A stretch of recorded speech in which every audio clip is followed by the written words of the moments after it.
Counselor Sherwood, do you want to test your microphone?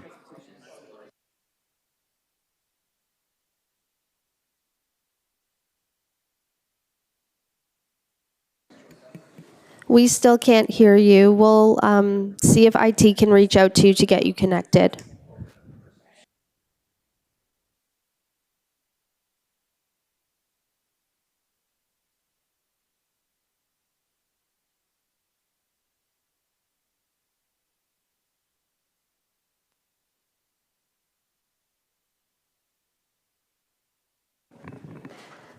Hi, Brandon. It's Jordan. Can you test your microphone?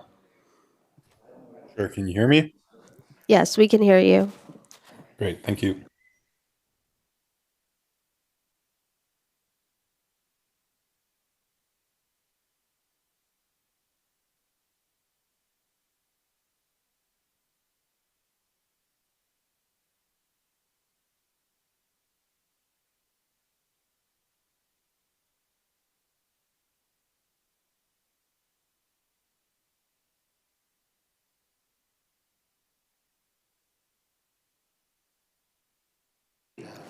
Hi, Counselor Sherwood.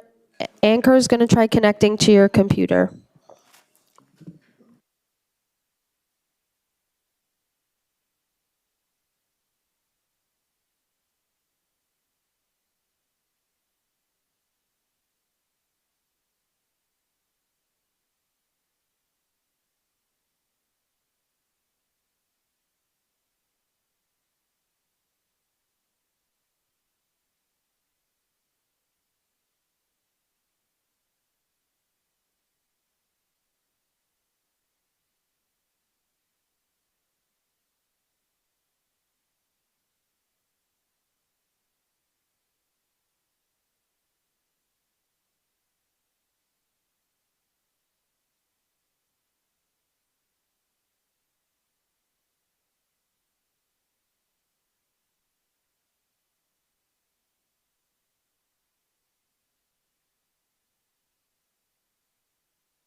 Everyone, our technical issues seem to be resolved. We're going to call tonight's meeting to order. And I'm going to start with an approval of the agenda. Can I have a mover and a seconder, please? Councillor Andrews and Councillor Prendergast, all in favor? And that's carried unanimously. Any disclosures of direct or indirect pecuniary interest? No, seeing none. There was no closed session today, so we'll go straight into the open meeting, and we will begin with the singing of our national anthem. So I will ask that you rise if you're able.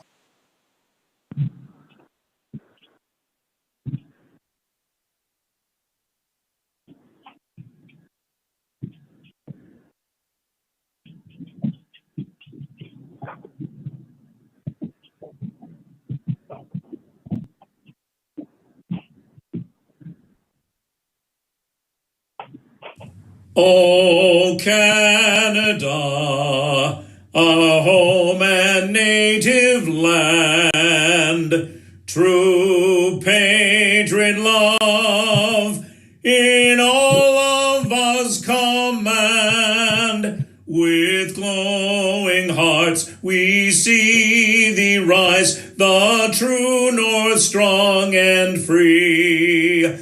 From far and wide, O Canada, we stand on guard for thee. God keep our land glorious and free. O Canada, we stand on guard for thee. O Canada, we stand on guard for thee.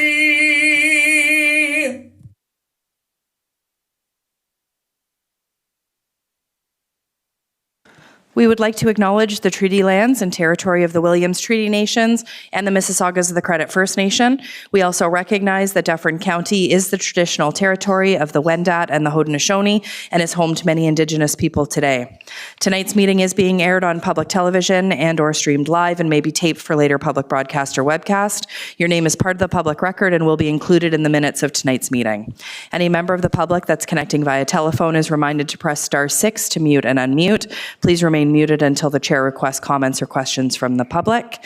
There is no rise in report, so we'll move straight into the adoption of the minutes of previous council meeting. We do have minutes from November 10th and from the November 24th public meeting. Can I have a mover and a seconder for those, please? Councillor Stevens and Councillor McIntosh. Questions or comments? All in favor? And that is carried. We will now move into open forum. If there's anyone who's wishing to speak to council during open forum, you'll be provided with 3 minutes to present your information to council, provided you are either a resident, a taxpayer, or service provider of Orangeville and have not spoken to council on this topic within the last 3 months. If you're connecting via telephone or electronically, please use the raise hand feature or dial *9 to indicate your intention to speak. Was there anybody online who was looking to speak? We have 2 members that have connected remotely, and we do have one who's raised their hand. There is no name associated with it, so Okay. we'll ask them to unmute now. Yeah, please. Thank you.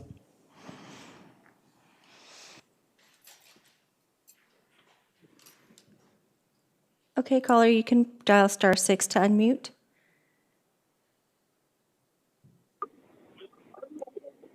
Hi there. My name is Mark Middleton. I live on Zina Street. I just wanted to ask council, I guess for like the next 3 to 5 years with regards to development charges, what is been the, I guess, discussion within council or within the town as a game plan for, I guess, different scenarios with regards to no development charges coming in, and are we going to potentially deplete the development charge fund, I guess, or reserve that you guys have, and is that something that is kind of being discussed? And if it does get depleted, are we going to see maybe in the next 3 years or 4 years a tax increase that reflects the lack of funds that are coming in to tackle the projects that are ongoing with the town that are important, but at the same time, there's no funds coming in to essentially pay for those? I just wanted to get council's take on that.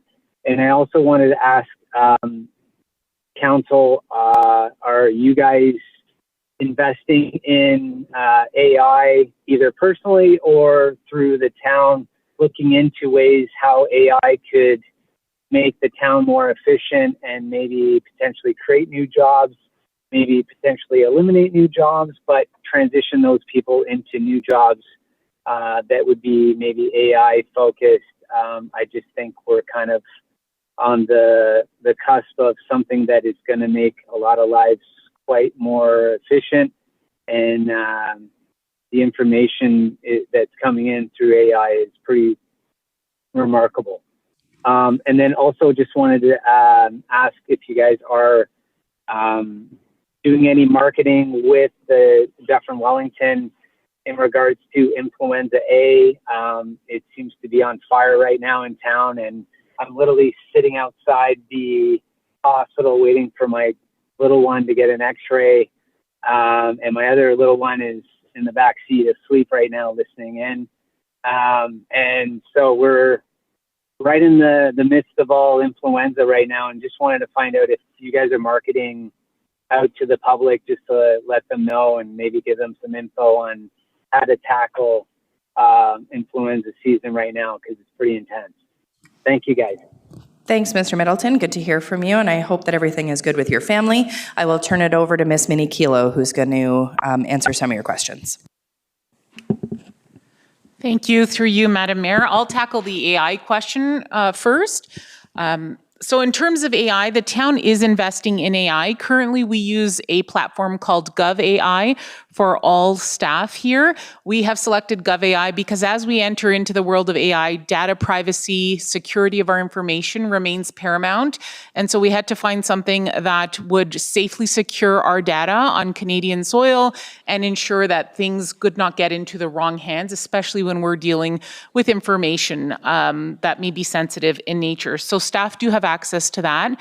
In addition to large language models like GovAI and other pieces, we're looking at other forms of AI to help create some capacity within the organization to leverage it for processes, for streamlining and making things more efficient. So I do find we're making the appropriate investments, proceeding cautiously though, to make sure that it's A, right scaled for Orangeville, and then B, that security of our data remains paramount. In terms of, I can also answer maybe a little lean into the communication in terms of influenza A. We typically, Dufferin County is in charge of that piece in terms of public health. However, if they provide materials to us, we are always happy to repeat that on our social media channels and push that out. So I can proactively inquire there and ensure that we're getting pertinent information out to our residents through our social media channels. Thank you. Thank you. Mr. Koslak, do you want to touch the development charges piece at all? Through your worship, for the development charges, I think we're doing sort of a status quo on them. There's no plans to decrease the development charges. If development doesn't come and we don't get as much development occurring, we may have, you'll have peaks and valleys in the development charges, but we don't have any anticipation at this time that it would be topped up with tax dollars. Thanks, Mr. Koslak. Thanks, Mr. Middleton. Was there anyone else in the gallery who wished to ask a question today? Mr. Armstrong, go ahead. The floor is yours. Your mic is on. If you can just Thank you. Yeah, and you've got 3 minutes. We'll just need your name and address for the record first. Yes. I'm welcome Mayor and Deputy Mayor and all the councillors. I am Robert Armstrong. I've been living in Orangeville for 29 years. And I am deeply involved with music. I'm a banjo player, and I have a New Orleans-style jazz band. And I've also was the Canadian champion, and I have the trophy at home. This is the second time to ask the town of Orangeville for the use of the building 49 Town Line, and we needed the parking lot at 49 Town Line. The building as of today, December the 8th, 2025, is not in use and empty. Conditions would need to be for, say, a 3-month period with the options to renew it by both the myself and the town. Members of the council may have read the nice article in the Citizen published May the 16th last year. At that time, the Orangeville Town Council was not ready to make a decision on that building. And I signed it. And I have a copy of the article here, and I believe every member will get a copy of this in the next few days. Thank you very much. Thanks, Mr. Armstrong. I'll turn it over to Ms. Savage to answer some of your questions about where we're at with that building. Thank you, Mayor Post. Mr. Armstrong, hello, good evening. I know we did connect after you presented to council back in June of 2023. From my understanding, you're looking to have use of that building to host evenings filled with music and dancing and fun things like that. So at that time, I had provided you with a contact or a way of tapping into our facility rental program. Because anything that is used by the public or by businesses or anybody who's using is bound by, we'll hear it this evening, the fees bylaw. So staff are not able to waive any fees. If you are interested in using that space, we'd be happy to work with you to determine how that space or another space could meet your needs among the town to deliver the program that you're looking for through the facility rental program. If the fee is prohibitive or maybe a barrier in providing the program, we do have a community grants program as well. I think I relayed that information to you as well. But if it is free use of that space that you're looking for, staff are not authorized to waive that fee. And we would need to, if council were interested in exploring other options, then we would need to report back to council. Staff would develop a report and discuss benefits and possible challenges of doing that. Thank you, Mr. Armstrong. Thanks for coming back. Take care. Is there anybody else who wishes to ask a question? We'll just need your name and address for the record. You'll have 3 minutes. Okay. My name is Nick Garisto. I live on 20 Paula Court, L9W5V1. I really don't have a question tonight. The only thing I have a comment relate to the previous speaker. I think that's a great idea for this town.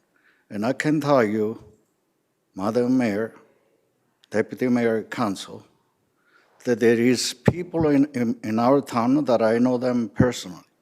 They go in out of town to listen to music and to dance. And they drive quite a ways, too. So I think what he's proposing here, it's great for senior and it's great for the youth, too. So I hope you will give some serious consideration for the building. Thank you. Thanks, Mr. Gristo. Was there anybody else in the gallery who wished to ask a question today? Yeah, come on up. Welcome. Just your name and address for the record. Yes, Matthew Mayer, 52nd Street. Thanks for letting me come up here. So through you, Mayor Post, hi council members, nice to see everybody. I just wanted to speak briefly about item 13.110, the heritage properties for designation, the staff report. So as I'm sure a lot of you are familiar with the project by now, I'm assisting the ownership group with navigating this heritage designation. So we just wanted to speak tonight and reiterate that we support the heritage designation, and we've been working with staff to come up with a solution, and we agree that the deferring of the notice that they've recommended is a good interim solution so that the project can be completed unhindered. I don't think anybody wants to have it half done there. So yeah, I just wanted to reiterate that obviously the owners, the church, the heritage features there are beautiful. There's no intention to, detract from that. It's going to be restored and maintained, and we support that, and we'll work with staff once the renovations are complete to formalize that designation. And then lastly, I just wanted to quickly speak while I got you here on the transportation master plan item tonight. So sorry if I'm putting the cart before the horse, because I know it's going to be presented on, but I just think that's great. Some of the recommendations in there that we're going to be, prioritizing pedestrians a little more in the downtown and trying to find some policy solutions. And so I did see that one of those items in there. It's really small, you might have missed it, but was exploring paid parking in the downtown. So I do think that's a pretty good solution, and I would just say I strongly encourage council to explore it, because all that parking, we pay a lot of money to kind of subsidize it as free parking. Obviously, I know we need lots of parking downtown. It's just got to be optimized because it's really valuable land, and you want to get a return for it. Because there's a cost to everything. So I'll just leave that with you. Thanks. Thank you very much, Mr. Mayor. I appreciate you being here today. Was there anybody else in the gallery who wished to speak today? No? Okay. Madam Mayor, there may be somebody on the line that wanted to speak but wasn't sure how to raise their hand. Okay, Can we perfect. I'm just going to unmute them and see if...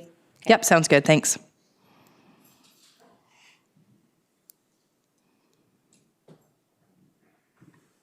Okay, online speaker, if you want to dial *6, it will unmute yourself and then you can speak.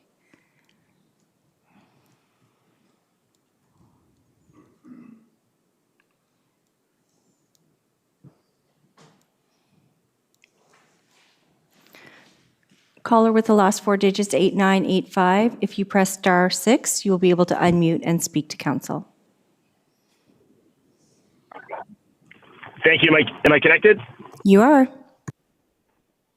Okay, thank you so much. Sorry about that. And thank you, Mayor Post and Council. It's David Waugh here from 2 Amanda Street. I'll be really quick. I just wanted to share a shout out to the service groups in town. I think given what we're going through tonight with budget and some of the projects going on right now with the pump track on Alder, the new playground at Rotary, of course, Optimist with their always loved and appreciated Christmas in the Park. Just their contributions, I think, are huge and need to be called out and thanked. So I wanted to express gratitude to not just those 3, but all the groups in town, but those in particular, because they're capital asset related, which without them, we either wouldn't have these improvements going on, or they would be happening much slower, or we would be paying for them in other ways with funding that I don't think was currently in rich supply, as we'll soon see and know well. But I wanted to ask just a quick related question, I guess, to General Manager Savage, just on an update regarding the pump track and that playground, because I apologize if I may have missed it, but I thought the playground was to have gone in, I think the last update was around late October, early November, something like that. And now obviously the ground is going to be pretty firm for the next foreseeable future. So just curious if there's an update available on both the playground as well as the pump track too, even though that one might also not be realistic until spring. Thanks, Mr. Waugh. Ms. Savage? Through you, Mayor Post. Hello, Mr. Waugh. Are you referring to the Rotary Park playground? The Rotary Park playground and the pump track at Alder as well. Yeah. Okay. So the pump track, we thought we were ready to go. There was some grading issues. We had our contractor met with our subcontractor on site and decided that due to some issues with the asphalt and the grading, that they were going to redo the work in the spring. So it has delayed the project, unfortunately, but we are targeting an opening date of the spring and a grand opening celebration with the Lions Club. As far as the Rotary Park development, we this fall, we spoke with Access Orangeville, and we wanted to make sure that the design of that playground was approved by them as well as by the public. It delayed the project a bit. We're now into winter months. The playground will be installed in the new year. We also made the decision to not try and push it at this point because the surface you'd lay around the playground would, it would probably not wear well over the winter. So we deferred it to the spring. Thanks, Mr. Waugh. Thanks for your questions. Maybe a good spot for a nice drink in the winter. Thank you. Thanks. Okay, so we will now go into staff and consultant presentations. I'd like to invite up Kevin Jones, Consultant Project Manager from Paradigm Transportation Solutions, to talk about the Orangeville Transportation Master Plan.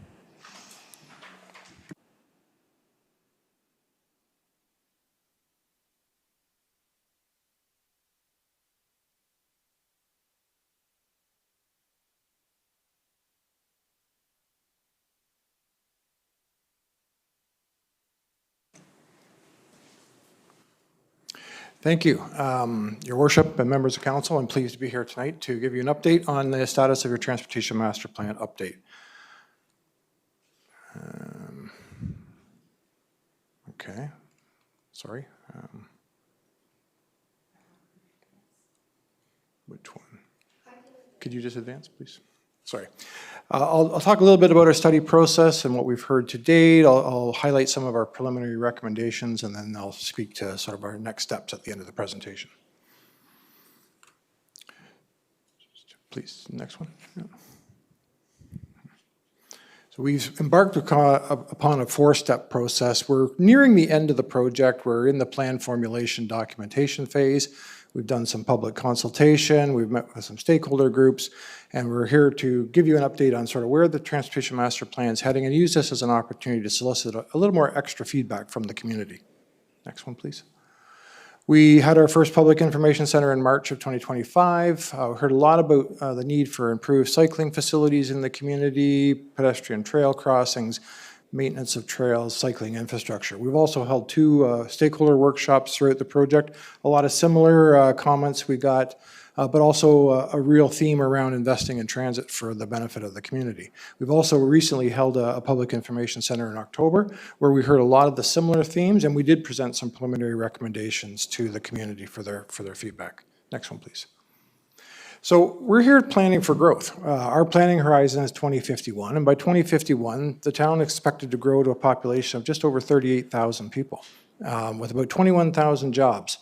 And a lot of that growth is going to happen in your northwest area, and some of the jobs are going to be scattered in the northwest and through the downtown and in the sort of the industrial park area. So this project is really about planning for that growth and what types of infrastructure needs do we need to incorporate. Next one, please.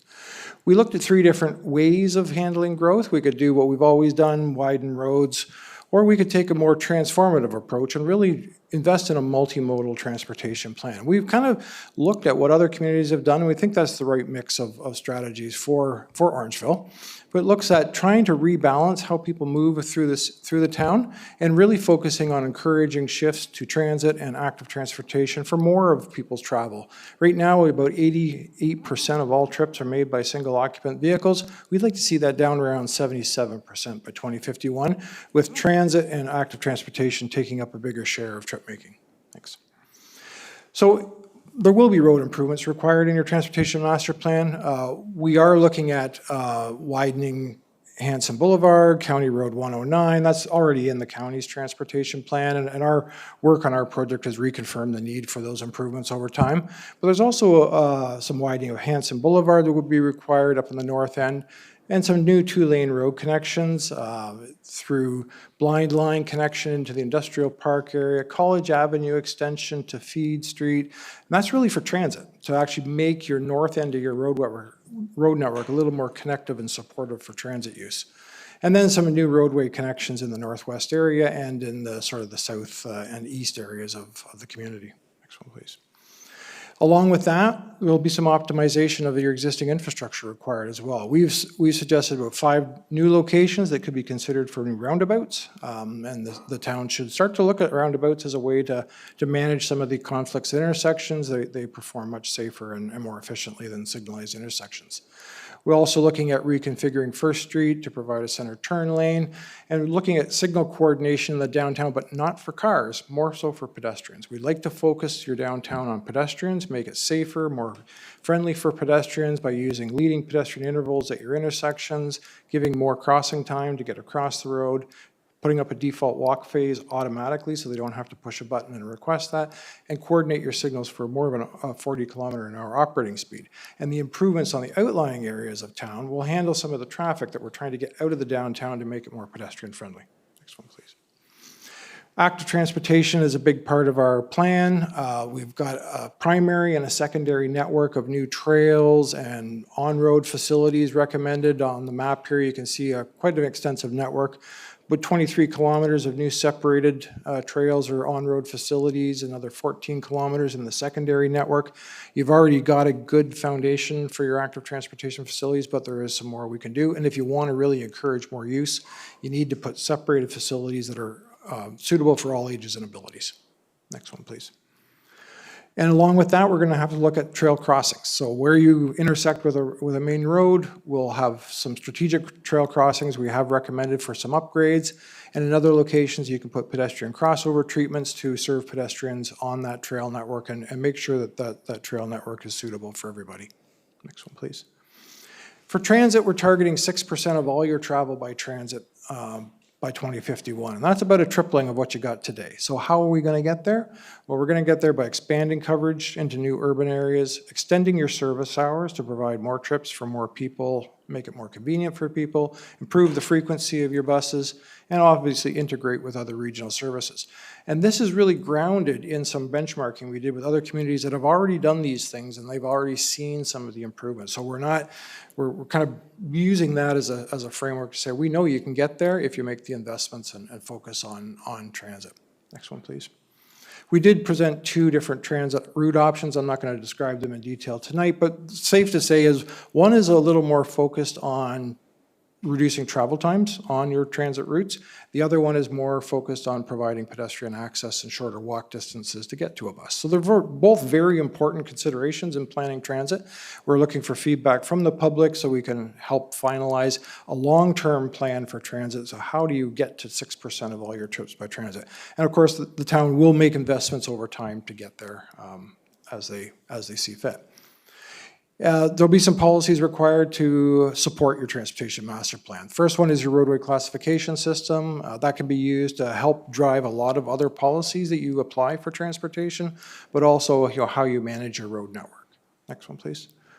Also, looking at roundabouts. We'll help you develop some screening criteria to make sense of where roundabouts do make sense, where they are feasible, where they should be investigated. You've already got a traffic calming policy. With growth, you are going to get more pressure for traffic calming. We've reviewed your policy. There's a few updates we're going to suggest. It's a good first step, and we've got some suggestions as well to look at piloting things. So try things out in a cost-effective manner to see if the public likes them, and then you can implement them in a more permanent basis. Investing in new technology, using smart traffic signals through your downtown is an area that we think would really benefit the plan as well. Transportation demand management will be a key of encouraging people to think of other ways to travel and use other modes of travel. And part of that should be working with the development community, but also working with schools and looking at things like partnerships for safe walk to school travel programs. Those can be very effective in getting more kids to walk or cycle to school. In addition to safety, we are suggesting a review of your parking strategy for the downtown, as one of the speakers mentioned about looking at paid parking, but that's really intended to support transit. So targeting all-day parking downtown, not short turnover parking that businesses rely on, but more employee parking downtown, and using that as a way to generate revenue, but also support transit. And expanding your electric vehicle charging infrastructure, because electric vehicles are coming. There'll probably be some ups and downs in terms of their adoption, but over time they will be coming. So you should be investing in that infrastructure as well. So our next steps are really to look at encouraging a little more feedback. So anyone that's watching tonight, or if you can reach out to your constituents, have them go to your website, look at some of the material on the website. We would like to hear what people think about some of the preliminary recommendations. We would like to get that feedback, turn that around and make any adjustments, and then look to present a final set of recommendations to you early in 2026 for your review and consideration. And with that, I would take any questions you may ask. Thank you. Sounds good. Before I turn it over to council, I don't see anybody has requested to speak yet. Councillor Sherwood, you're over the phone. Do you have anything that you have? Any questions? I can't see you, so just wanted to give you first opportunity. Okay. Okay, so we'll start with Deputy Mayor Taylor. Thank you very much, Your Worship. I have 7 questions.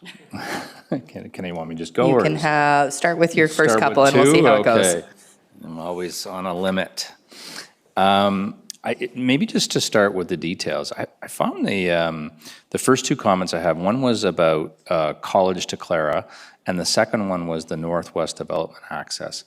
Are you, for both of those two things, I'm very visual, and the map was a bit small for me to see, and we haven't had any discussions about it. This is the first chance here we are.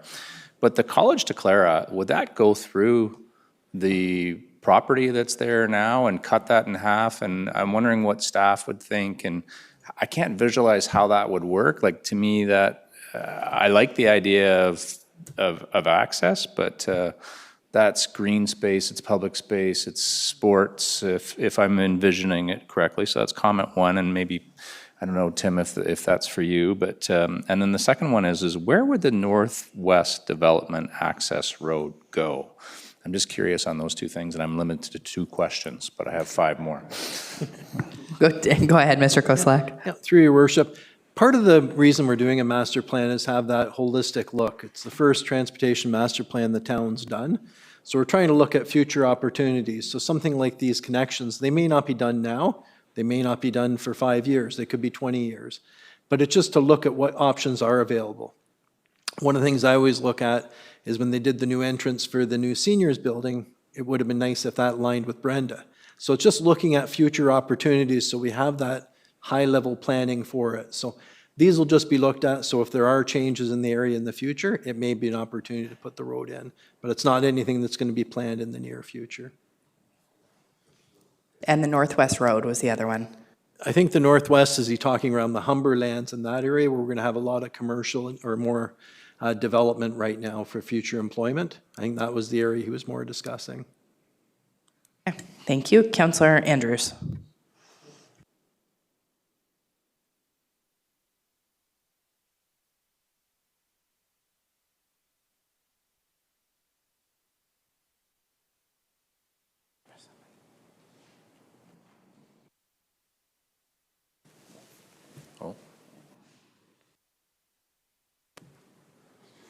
There we go. Good.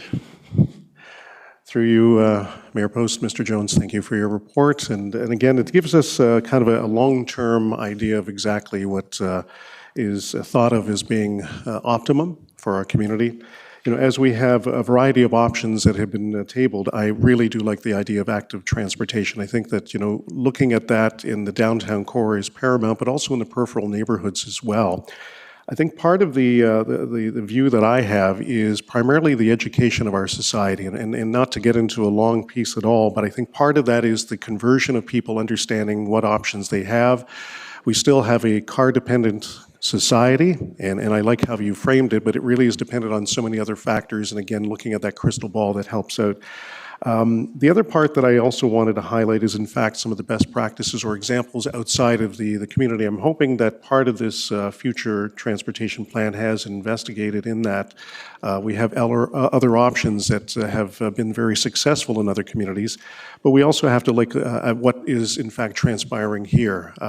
Again, I referenced the car dependency of a community that, you know, as I think was highlighted at a previous council meeting, you know, we take a look at how many people are still commuting outside and will continue with the a number of businesses or employers who are asking staff to now come back to the office, come back to the workplace. And so this is where I think that sweet spot is going to have to be looked at. Lastly, I think the piece that you spoke about is the EV. It's always something that perks my interest. We do have some EV charging stations, but the early adoption is kind of going through the ebbs and flows of acceptance in our community as well as in society. So, you know, again, I appreciate the transportation master plan and where it is. We do have some great ideas that are put forth, but I look forward to further dialogue ahead. Thank you. Thanks, Councillor Andrews. Councillor Prendergast. Thank you, Mayor Post, through you. I have 3 comments. I really valued the comment that you made to encourage creating partnerships with schools to encourage more active transportation. We have so many elementary schools in town. Something that might make that more successful is winter trail maintenance. And I know that GM Savage is working on something like that with Credit Meadows. Would you care to comment on that? Through you, Mayor Post. Staff recently submitted a active transportation grant with support from the Upper Grand District School Board. We are looking to pave a pathway through Kin Family Park so that we can create a safe pedestrian walkway to the back of the school. Instead of having families go around to the front where it's already congested with the Kiss and Ride is very congested. The traffic is, there's high volume of traffic there, so pushing everybody to the back through the park would be a safer option. Thank you. I just wanted to highlight that the town's already kind of acting on some of these great ideas. It's kind of a pilot. A second point, I just think that the idea of implementing paid parking downtown would not be favorable, as I often hear from visitors and tourists, that it's quite a positive attribute for the town, though I understand the intention. And I would just like to go on record and comment that I'm strongly opposed to the connection of College through to Clara, as it's at the base of one of our foremost tobogganing hills in Orangeville, Murray's Mountain, named after a former teacher at ODSS and a superintendent.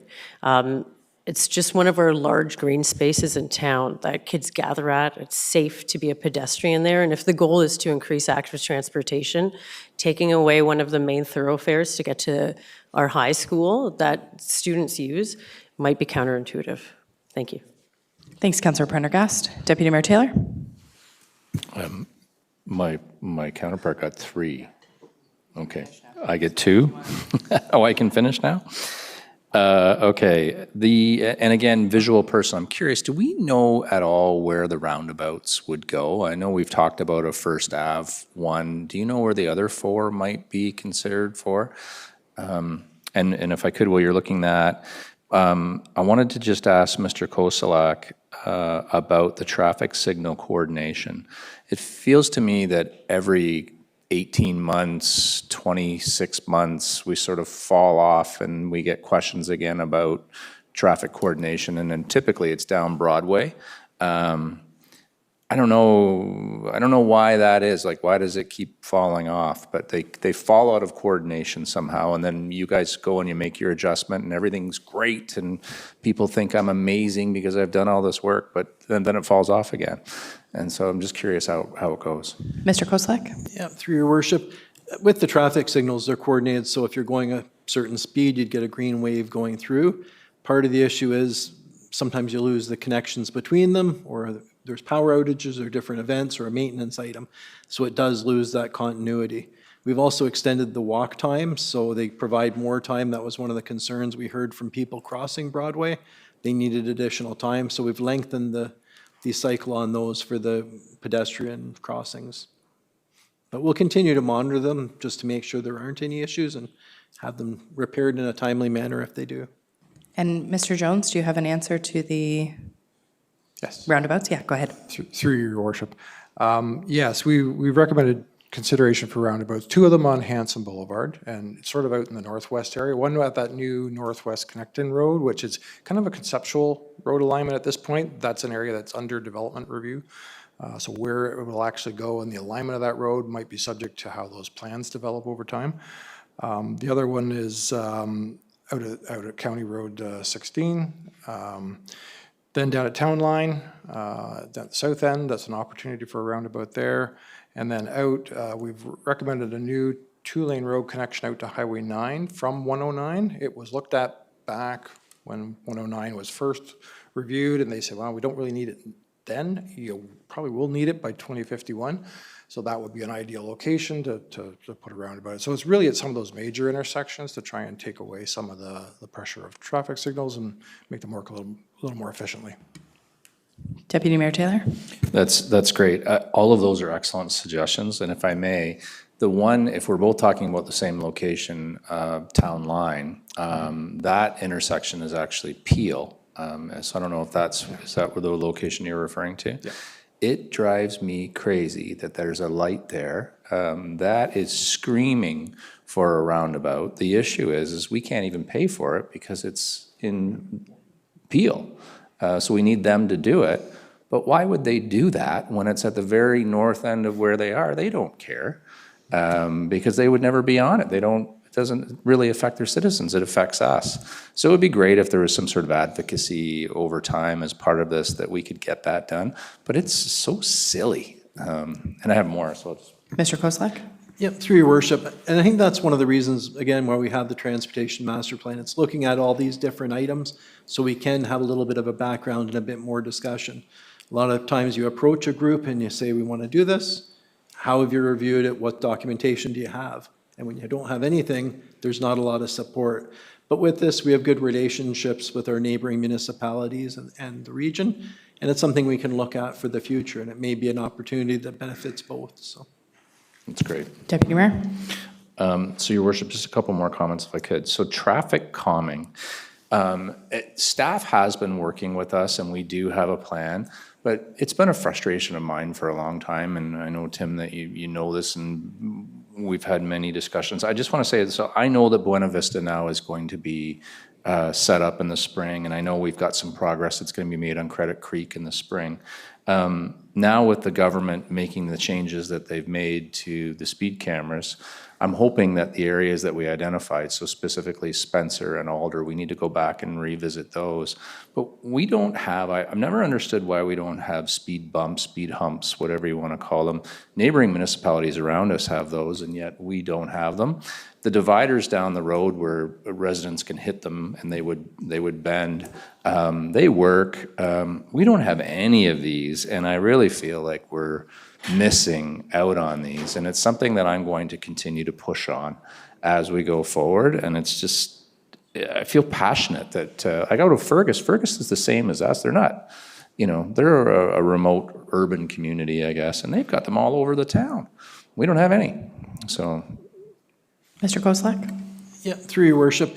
And that's one of the things we're looking at with the vertical posts. We were looking at putting a few of them in some of the locations, especially where the pedestrian crossings are. So we'll look at doing those. With the automated speed enforcement being postponed or cut by the provincial government, part of it we're looking at using any revenue from that for safety improvements. So we may have to look at other opportunities to pay for improvements. One of the concerns about the speed bumps is emergency vehicles traveling over them, and also for winter maintenance. It's hard if you're plowing and then the speed bump, they don't get cleaned around it, they tend to ice up. And a lot of times you get a lot of complaints from people too. At the speed humps, people slam on their brakes and slow down, get over it, creak from the suspension, and then they go fast to try and make up their time. So talking to other areas, there's places where they work out really well, but there's places where it makes safety worse because people do try and accelerate after to make up their time.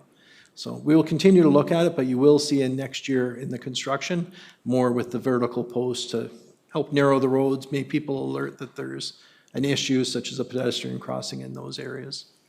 May I continue? If I may, so thank you for that, and I understand that, and certainly we've chatted about that. It would be great as we go forward through this master plan that if, for example, if speed bumps, humps are the issue moving forward and those are the concerns, what are the municipalities around us who have those humps in place? Where are they and how close are they? I don't know, like a 30-kilometer range. And what are they doing to mitigate them? Like, how do they have them and we don't? And what are they doing to get around them? It'd be great to understand those things and really put this to bed and understand why Orangeville doesn't have them. Sadly, I've sat here for a while now, and I would still say I think we should have them. And I hear you, but I don't grasp. So with respect, it'd be great if we could have that moving forward. May I continue? Two other thoughts is the expansion of downtown parking. I think that that's absolutely key. The very fact that we don't have parking spots for our staff to park at, and if you're a resident of the town, you'd be saying, well, why would we care about the staff? They can figure that out on their own. We have to be able to recruit and have people and provide them workspaces that are convenient and reasonable and good. We don't have that. On top of that, at major events, and just go around and ask the businesses around here, we don't have enough parking. When there's major things that are going on down here, we don't have enough parking. It really needs to be addressed. And I remember, before I got on council, the council of the day and the staff of the day, none of whom are here now, all told me, oh, no, we have plenty of parking. And you took that for verbatim at the time. Well, live in the town, walk the town, try and work in the town, and you'll know that we don't have the parking that's required. So I think the expansion is absolutely key. And then just my last piece is the electric vehicle piece. You know, I'm a Tesla supporter. I think that they're, you know, a decent company. I know politically that's maybe not a great thing to say, but they've done some good things in terms of pushing electric vehicles and whatnot, and that's an important thing for the environment. But I don't see anybody using these things up here.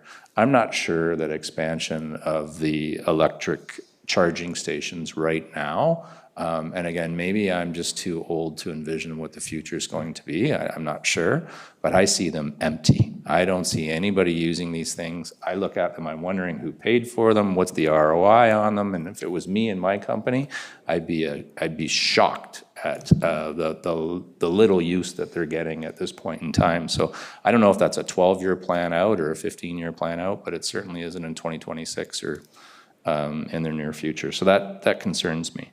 And thank you, Your Worship, for letting me have more than two. That was it. Thanks, Deputy Mayor. Councillor Andrews. Thank you. We're not going to have a debate, Deputy Mayor Taylor, on that last point, other than I think that the opportunities are such where we can end up looking at the infrastructure, at least putting the preliminary infrastructure in place, and at some point when and if we have full adoption, depending on the price point and, you know, the embracement by members of our community and society, then at least you have some of that in place. To the other point about the speed bumps, you know, there are other examples. I know in the city of Mississauga for, you know, this discussion, and again, 10 seconds, they what they call turtle humps. And so they have had minimal difficulty for EMS and also snow removal. So it's the form of speed mitigation. And like yourself and other members on council, we've spoken candidly about pedestrian safety. I do like how you've identified that where the appropriate crosswalks provide that opportunity for pedestrian safety throughout our community. So key points in this report. Thank you. Thanks, Councillor Andrews. That's all I see from council. So I just have a couple of quick ones. Councillor Prendergast already said what I wanted to say about college. I agree with what she said there. The only other question that I have is you mentioned expansion to the trail network. We do have a trail master plan right now. Do those two line up similarly with what the enhanced active transportation plans are, or are we looking to do a new iteration of the trail master plan? I don't know if it's Ms. Savage or Mr. Jones. I could do a shot. Go ahead. Through you, Madam Mayor. We did look at your Trails Master Plan, and I would like to say that we sort of took it a step further. So, and one of the things that kind of differentiates is we looked at other opportunities to utilize your road network, because, you know, finding corridors is difficult anywhere. You either have natural areas or road network or rail corridors. So we've incorporated all three into our plan. So some of them were projects that were already in your Trails Master Plan, but we also looked at where we could enhance trails and, say, pave them to make them more accessible for more people. Or we've also looked at where we could put strategic facilities on new road corridors where you're doing a widening that would support travel through the community. Ms. Savage, do you have anything to add there? Thank you, Mayor Post. Just that staff has had multiple opportunities to weigh in on the plan. We've gone through drafts and reviews, and a lot of what we had commented and recommended, we now see in this updated plan.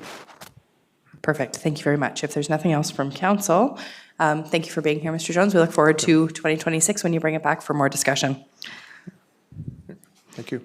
I will turn it over now. I will invite up Sharon Doherty to the table.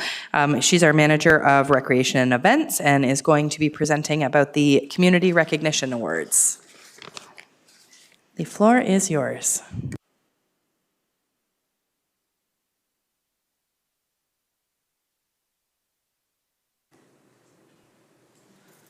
Look at that, technology.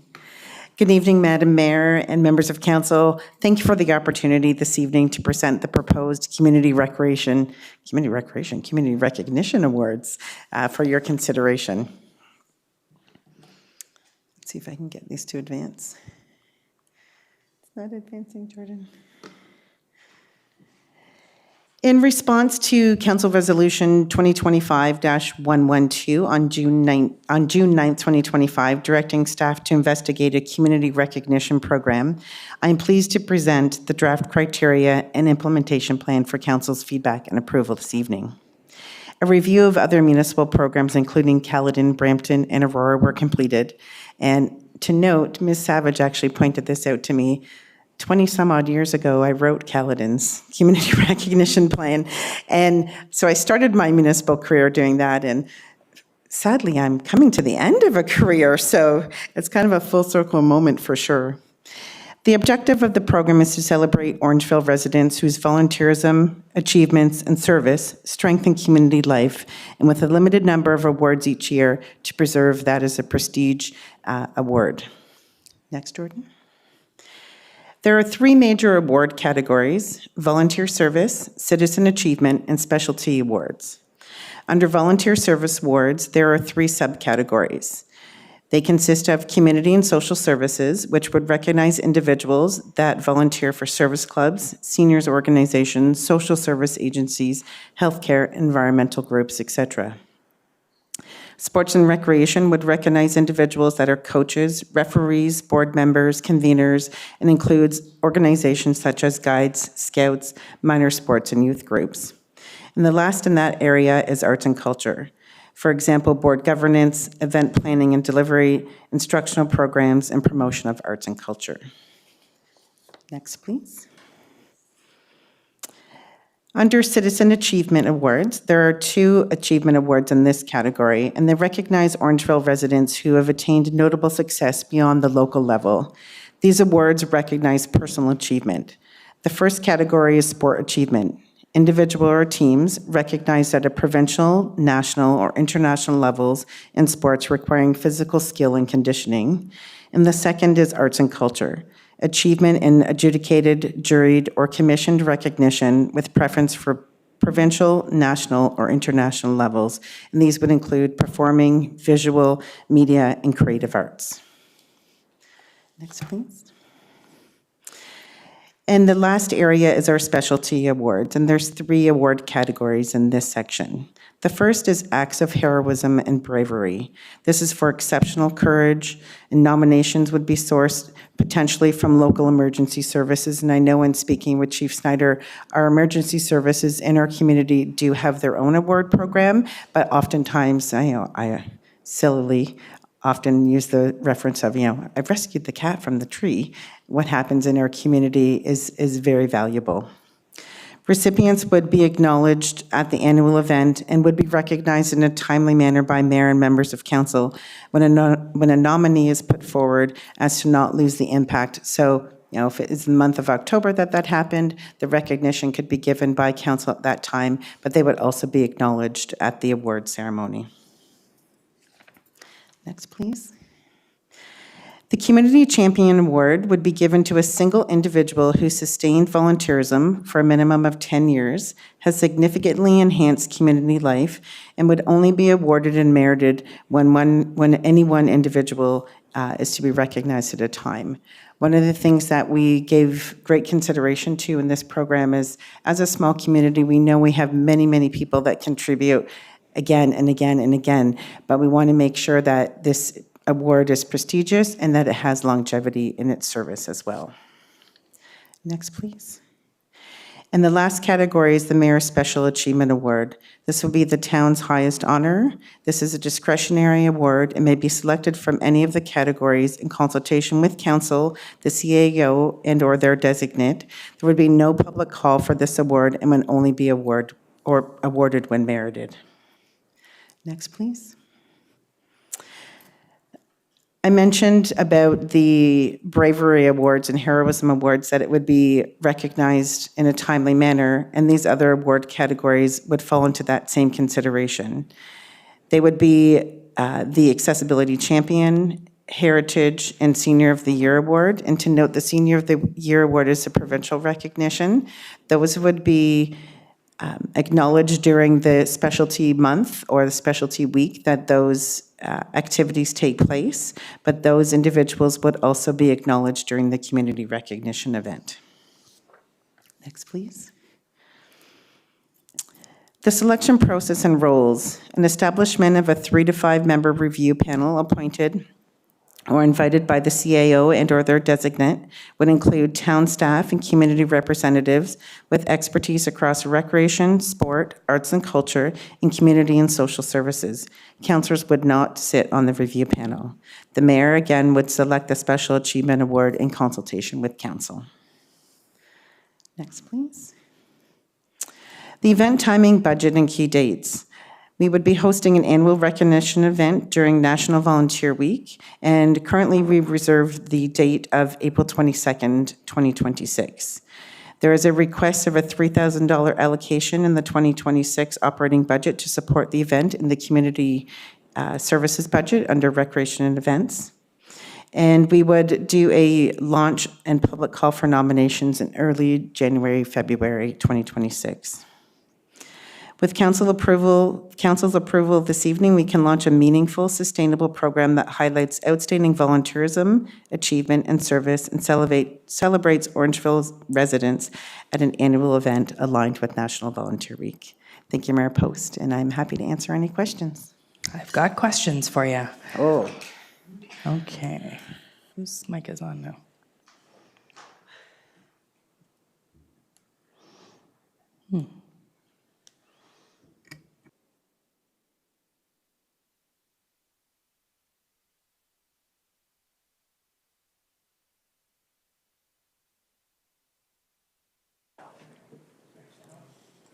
Okay. Thank you, Mayor Post, through you. Thank you very much for the presentation, and I look forward to nominating our first award recipients. And thank you for including groups like guiding and scouting, which sometimes are under-recognized.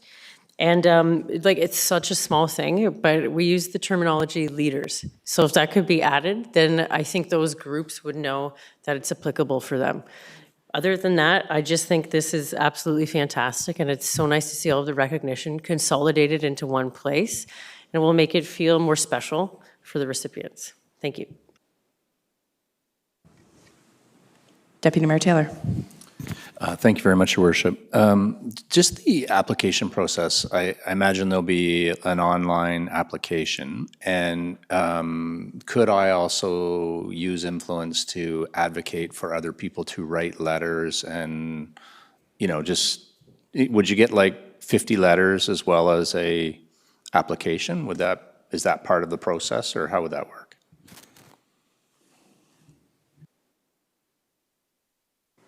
Through your Mayor Post to Deputy Mayor Taylor. Actually, this afternoon I met with Jen Austin, our Manager of Communications, and we've already struck a strategy of how we are going to move forward. Yes, there will be there'll be a web page dedicated just to this. There will be an online application process and an alternative application process as well for those that don't want to use online, so a paper version of that. As part of that, the criteria also outlines what to put in the application, and letters of support are encouraged, but also a statement of impact is the first key thing that the individual that's nominating the individual needs to present. And I believe in the criteria, I believe it's I think I have a maximum in there of 500 words, but it has to be an impact statement. Any other information that can support that application, newspaper articles, social media posts, recognition within their own organization would certainly support the application. And in the report, under the Community Recognition Awards criteria, you'll see a matrix, and that matrix is the scoring matrix, which the committee would use to evaluate the nominations, so that it's fair, open, and transparent, and it's documented. Thank you, Ms. Doherty. Councillor Andrews. Thank you. Through you, Your Worship. Sharon, thank you. This is a great report, and I think it gives us an opportunity to truly recognize champions in our community in the way you've highlighted, and again, many people who volunteer are humble and sometimes don't necessarily like to have the recognition. And I think despite the fact that they don't like the recognition, they should have some of it. So having said that, the question I do have is the criteria for those who are to be on the adjudication panel.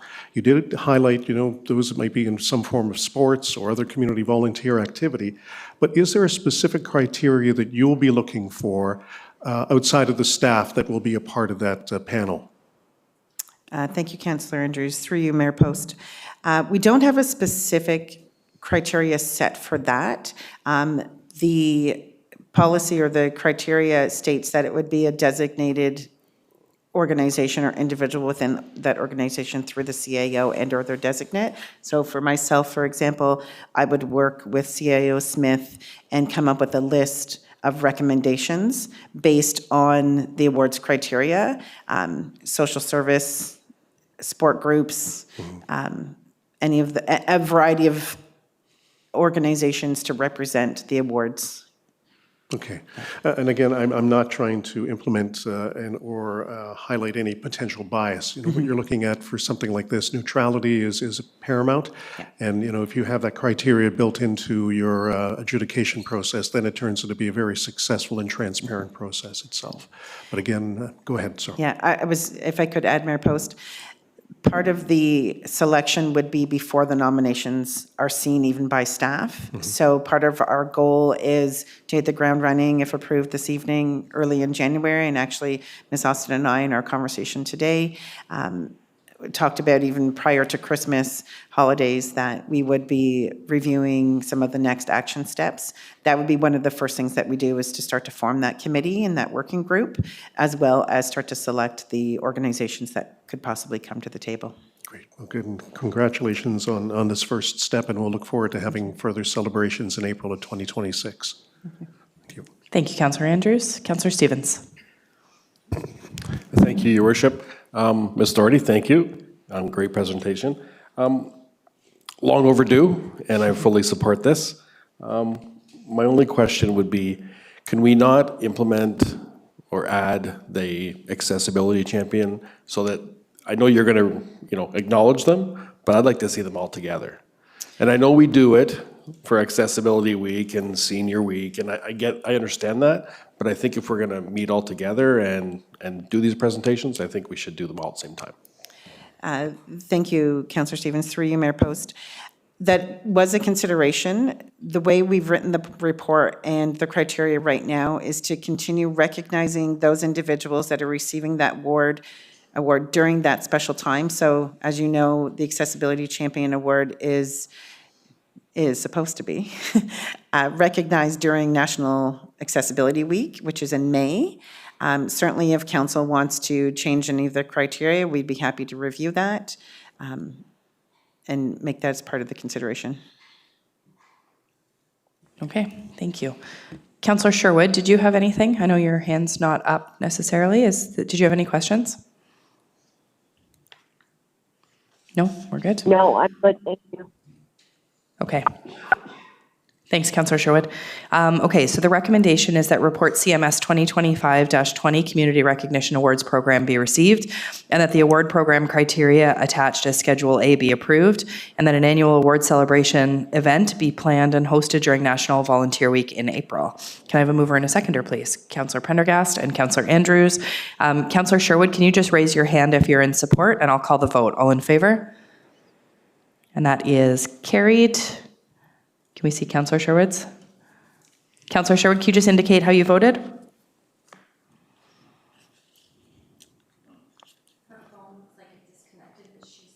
Okay. Okay, we'll keep going then. Thank you very much, Ms. Doherty. Thank you again. That's a great report. Thank you.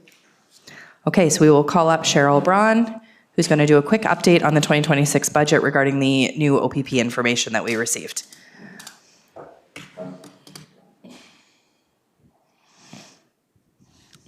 Okay, Ms. Braun, the floor is yours.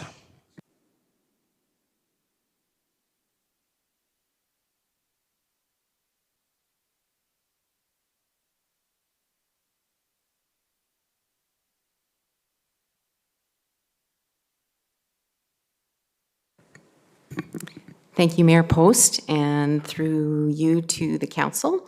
We thought we'd share a little late-breaking information on some updates on OPP costs for 2026. Next slide. You'll recall that in 2025, cost increases for OPP significantly exceeded 2025 municipal budget capacity across the province. The province responded with some one-time relief to allow more time for municipalities to phase in those cost increases. The allocation for Orangeville was a little over $1 million, and we used that relief to phase in cost increases of about $1.5 million over 2 years. For 2026, in addition to the 2025 phase-in, we also included an estimated cost increase of 11% on our gross costs from 2025, without any presumption that we'd receive more one-time relief funding.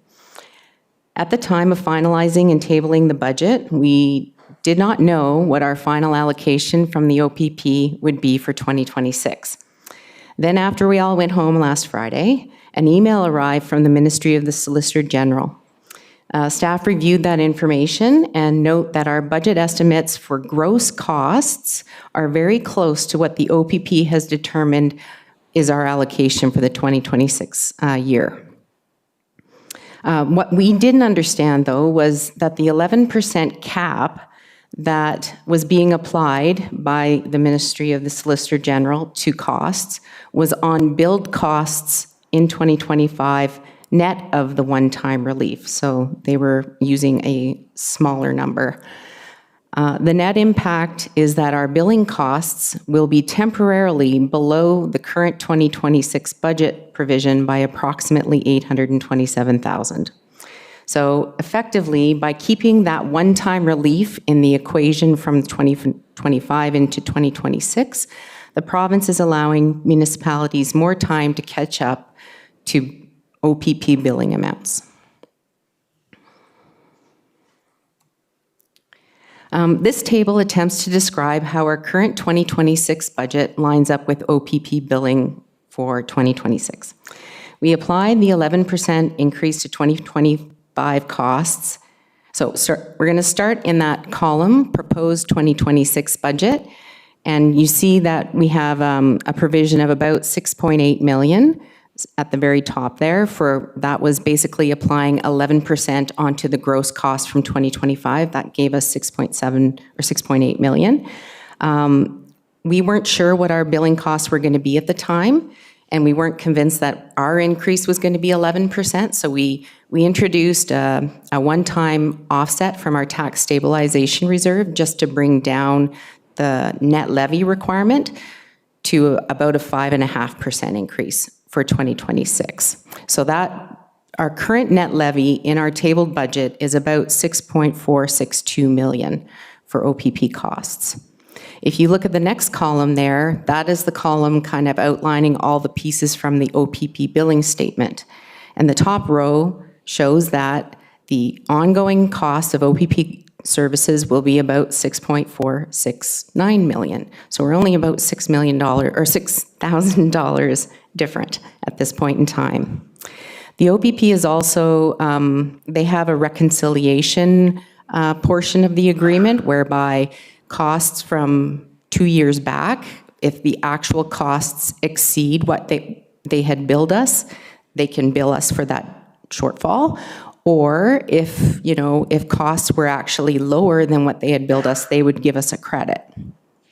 So for 2024, there was a shortfall that they have to bill us back for of about $550,000. So total costs that are coming to us from OPP is about $7 million, but not all of that is ongoing. And when they applied the formula, they applied, again, that 11% increased on billed costs from 2025 net of the $1 million relief. So that's a pretty significant cap that they've placed on themselves.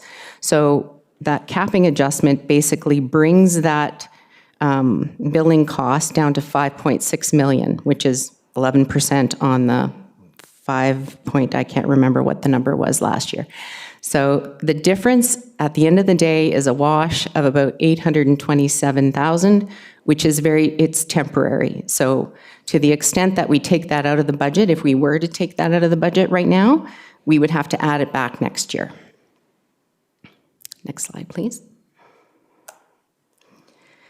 So to prevent any issues with adding a significant amount to next year, staff recommend a couple of things. So we don't need the tax stabilization reserve funding because the costs are actually below, so we can take that piece out.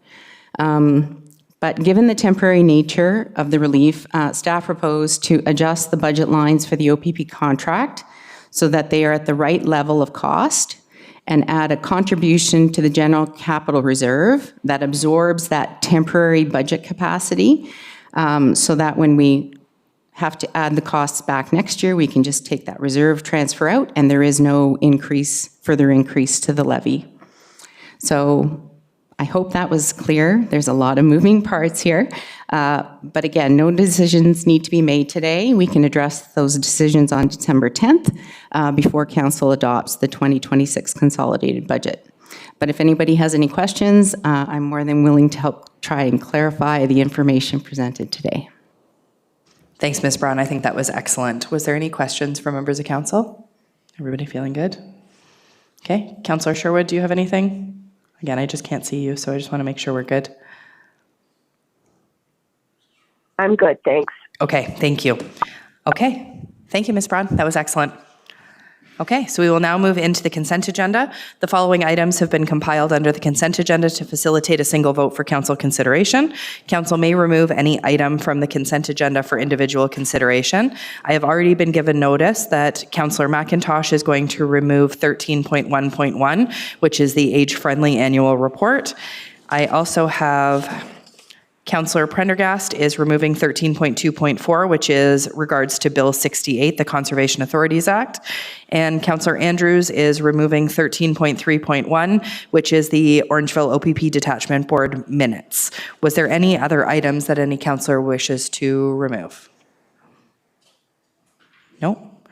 Okay, so the recommendation then is that all consent agenda items for the current council meeting listed under 13.1 staff reports, 13.2 correspondence, and 13.3 committee board minutes be received or approved as presented, with the exception of the items removed for individual consideration, which again include 13.1.1, 13.2.4, and 13.3.1.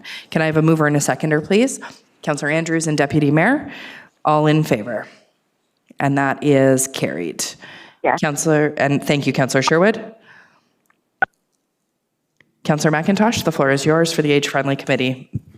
Thank you very much, Your Worship. As chairman of the Age Friendly Committee, I just want to publicly acknowledge my committee and thank them for the hard work they do.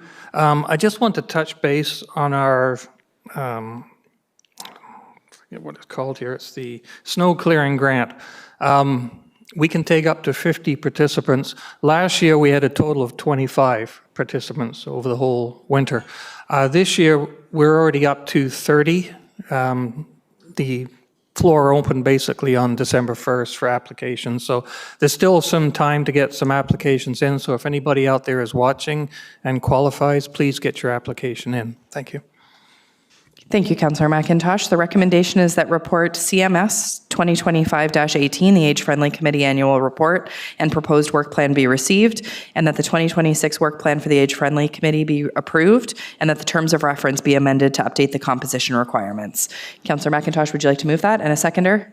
Councillor Stevens, all in favor? And that is carried. Next up, we have Bill 68. Councillor Prendergast, I'll turn it over to you. Thank you, Mayor Post, through you. I pulled this from consent because Bill 68 would replace Ontario's 36 local watershed-based conservation authorities with 7 huge regional bodies overseen by a new provincial agency, which could shift how decisions about water, wetlands, flooding, permits, and conservation are made in our community. So tonight, I'm asking Council to support the following. Whereas Ontario's conservation authorities play a critical role in watershed management, environmental protection, flood mitigation, and public safety across the province. And Whereas the province of Ontario has introduced Bill 68, which contains significant and far-reaching amendments to the Conservation Authorities Act that would alter governance structures, decision-making authorities, and municipal participation in conservation authority oversight. And whereas the proposed changes were introduced within an omnibus bill without the benefit of a standalone legislative process that would allow for comprehensive public input, stakeholder consultation, or sufficient scrutiny regarding their long-term environmental, financial, and public safety implications. Whereas municipalities are key partners in watershed management and must retain a strong, meaningful voice in any new governance model to ensure that local knowledge, local priorities, and local risks are fully considered in provincial decision-making. Whereas the potential impacts of the proposed amendments may increase risks to the public related to flooding, erosion, natural heritage loss, and environmental degradation, if not properly analyzed and addressed through an open and transparent legislative process. Now therefore be it resolved that the Council of the Town of Orangeville strongly urge the provincial government of Ontario to withdraw all sections of Bill 68 related to the amendments to the Conservation Authorities Act, and that the province be requested to reintroduce any proposed changes as a standalone bill to proceed through the full and regular legislative process, including first and second readings, committee review, stakeholder submissions, and public consultation, to ensure that the impacts on watershed management, environmental protection, and public safety are fully and transparently considered, and that the province ensure that any future governance framework for Ontario's conservation authorities include robust and clearly defined municipal representation, recognizing municipalities as essential partners in protecting watersheds and mitigating environmental risks, and that a copy of this motion be forwarded to the City of Windsor, the Premier of Ontario, the Minister of the Environment, Conservation and Parks, Credit Valley Conservation Authority, and our MPP, Sylvia Jones, for their information and support. Thank you, Councillor Prendergast. Do we have a seconder for that motion? Councillor McIntosh, was there any questions on that one? No? I'll call the vote then. All in favor? And that is carried. Councillor Sherwood, are you good? Yes. Thank you. We will now move to Councillor Andrews regarding the OPP Detachment Board minutes. Councillor Andrews? Thank you, Your Worship. And the reason I pulled this is for the sake of the opportunity of the general public to have an understanding of what is happening with our OPP and our local detachment. I did want to publicly thank Chair Taylor of the OPP detachment and also Mayor Post, who are also both sitting on that board. Things that caught my eye for the general public who may not be aware of was, in fact, at the September meeting, you spoke, in fact, it was a robust meeting. In going through the minutes, you highlighted a lot of things that I think members of our community may not be aware of, but in fact are being implemented by the OPP. So for example, it was highlighted the patrol hours, service delivery model change from a community service perspective. And I know that even was highlighted in Councillor McIntosh's age-friendly report about e-scooters, things that have been on our mind and we've spoken about here at Council. So I'm wondering, Deputy Mayor Taylor, can you kind of give us just a quick overview on this? Because again, in the minutes it highlights, but we don't have kind of that information that I think the general public would be certainly interested in. So just highlighting those areas that I focused on. I'll need you to shut your mic off, Councillor Andrews. Thank you. Deputy Mayor. Sure, if I could, I thank you for the question. What I and the board, so as chair, have been trying to do is keep this virtuous circle going between council, different groups in the community, and the Police Services Board. So one of the measures that we did was we invited a bunch of different community groups to come and present to the Police Services Board, and we've been working through those things. And so one of them is the victim services. So frequently, I should say frequently because that sounds like there's a major issue. On numerous occasions, people in the community have reached out and said, such and such and such and such has happened to me. And some of those events are tragic, they're heartbreaking, they're concerning. And certainly we do, as a board, listen and we'll talk to them about how things went with the OPP and how those interactions are. And invariably, when we're done having those discussions, we would refer them to victim services. And so when Victim Services came to a meeting just recently, I wanted to share that information with council, and I encouraged Victim Services to come to a council meeting. Obviously, Mayor Post sits on the board too, and she thought that was a great idea. But the idea is to get the word out that these services are there. And frequently when we're talking to these folks who reach out to us, they don't want to go to Victim Services. But if you're involved in something that's of significance, you know, a robbery or an assault or what have you, whatever else it may be, they're traumatic events, and, you know, the police see them on a regular basis. We don't as citizens, so it's a traumatic thing. So that was one avenue to it. Things like the e-scooters, noise bylaw, we circle back, and then we circle back here, which has been kind of fun to be able to do that. I keep a little file each time, and we're already starting to prepare for, I'm not sure if it's the January or February meeting, but Mayor Post has done some great work on advocacy with the province on, it is, I'm sorry, I'm gapping here, it's the getting record checks, thank you, done, and the backlog that's been done in there. I phoned the OPP, dealt with them, said that, hey, this could use some improvement, and then Mayor Post, who's a very eloquent writer, wrote to the province and has been able to get some action on them. So those are kind of some of the things that we're doing from an advocacy standpoint. But then internally, you mentioned the calls for service and how that's all working. One of the things that we're seeing as a trend, and the trend is upsetting, is that calls for mental health have increased dramatically. And what that means for members of the OPP is that the amount of time that is spent on one call goes up. I'm talking to your question, but I'm trying to talk to everybody here, but the time spent on a mental health call is disproportionate to what a call would be for running a stop sign. Like a stop sign is out in 10, 15 minutes, you know, a mental health call can be hours upon hours. So there is things that we're doing, and, you know, there's a lot of advocacy that's done and grant writing that's done, and it's done in conjunction with the OPP, the police, the Dufferin Detachment Board,